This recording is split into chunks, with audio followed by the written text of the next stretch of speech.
In June 2024, this ship from the Philippines Navy was rammed by two ships from the Chinese Coast Guard. A few minutes later, a standoff ensues. China's Coast Guard is seen brandishing axes and knives. It happened at a shallow reef called Second Thomas Shoal, where the Philippines have a few soldiers stationed on a grounded ship. China also claims the reef, and in early 2024 began to prevent the Philippines from reaching it. When the Philippines made another attempt in June, the Chinese Coast Guard rammed them. This would be a minor incident if it weren't in one of the most contentious places on Earth. And a storm is brewing in the South China Sea. Another confrontation has taken place between Chinese and Philippine vessels. It's the second such event in 2 weeks. These giant ships are essentially playing chicken. A high seas confrontation that could ignite a war. 6 countries claim parts of the South China Sea, and the competition is getting fierce. You have fishers, you have these militia actors, you have multiple nations. There's a lot more variables, and there's a lot more chance that something unintended happens that you cannot de-escalate. So what's driving up tensions in the South China Sea? What do all these countries want? And what is this conflict really about?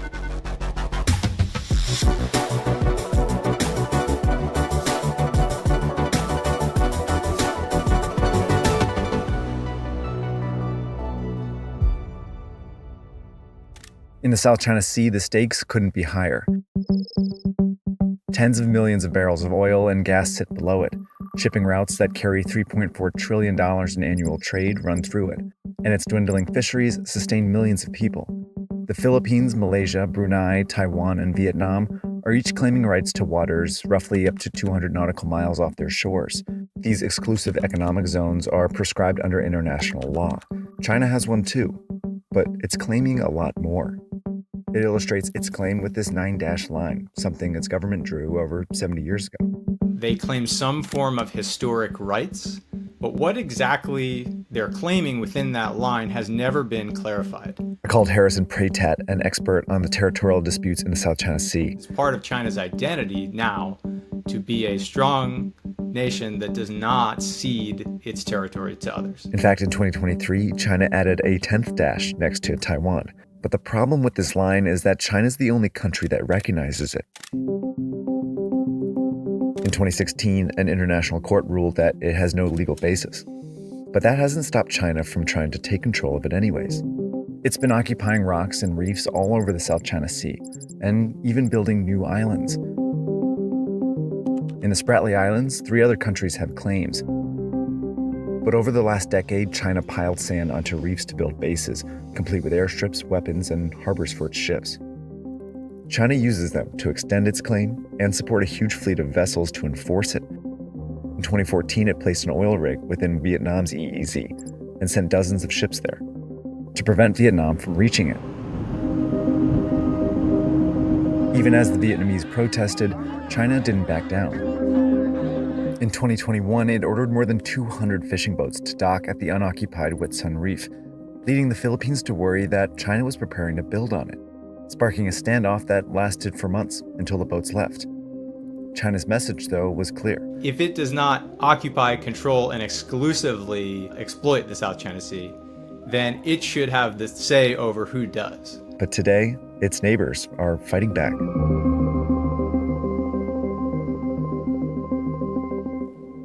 So I've covered the South China Sea before, but this time when I dove in, everything had changed. New players, new locations, and the stakes were higher than ever. Thankfully, I was able to stay organized thanks to Ground News. That's a website and app that gathers stories from all over the world.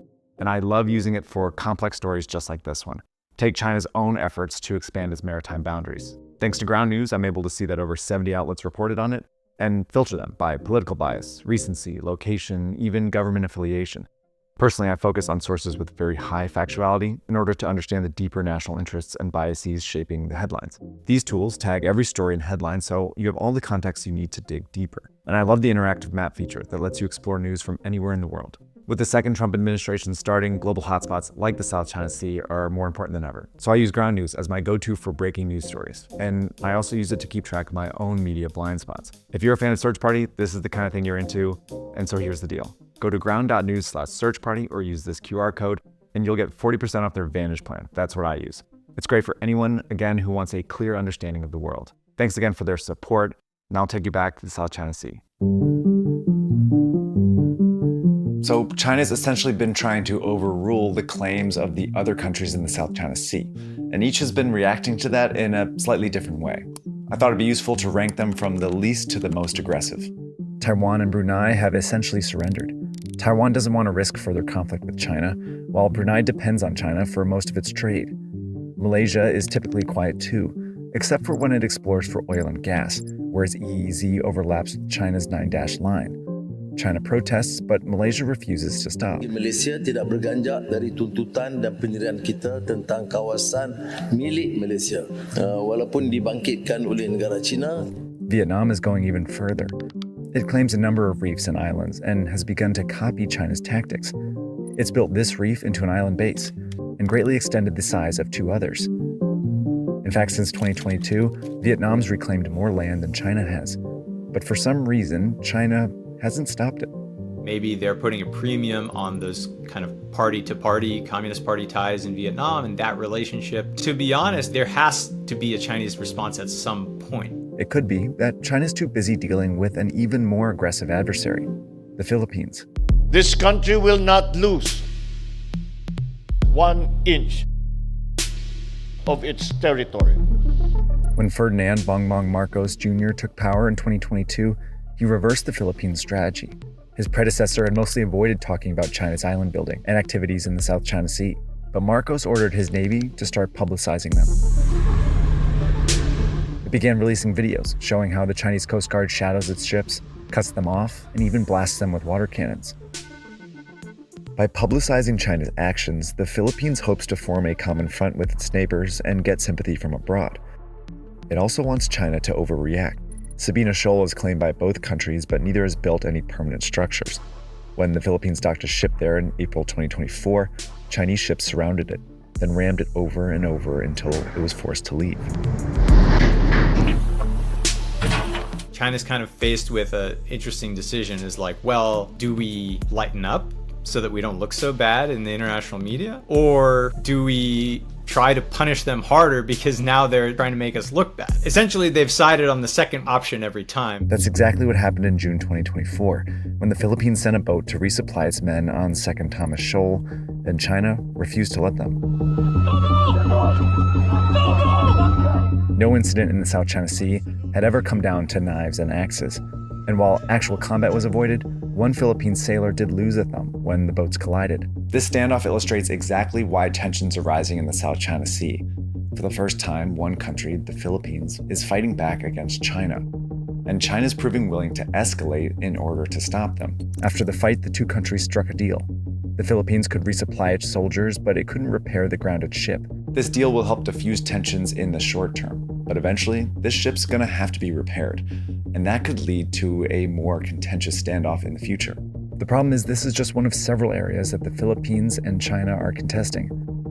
And that's worrisome, because their conflict could involve more than just them. The Republic of the Philippines, once an American possession, represents Cito's cornerstone on the east in Asia. Since the Cold War, the United States has pledged to help the Philippines if it's attacked, and that includes attacks on, quote, public vessels. Meaning that any of these clashes could qualify as something the US is obliged to respond to. Remember the soldier who lost his thumb? If that was his arm instead, maybe he bleeds out and dies, and then you have a US treaty ally who's just had a soldier die in a conflict with China in the South China Sea. That's why many are worried about these incidents between China and the Philippines. They could easily lead to a conflict between China and the US. Afterwards, the US reiterated its support for the Philippines, and the Philippines clarified that it would not invoke the treaty. But this situation still leaves me with one big question.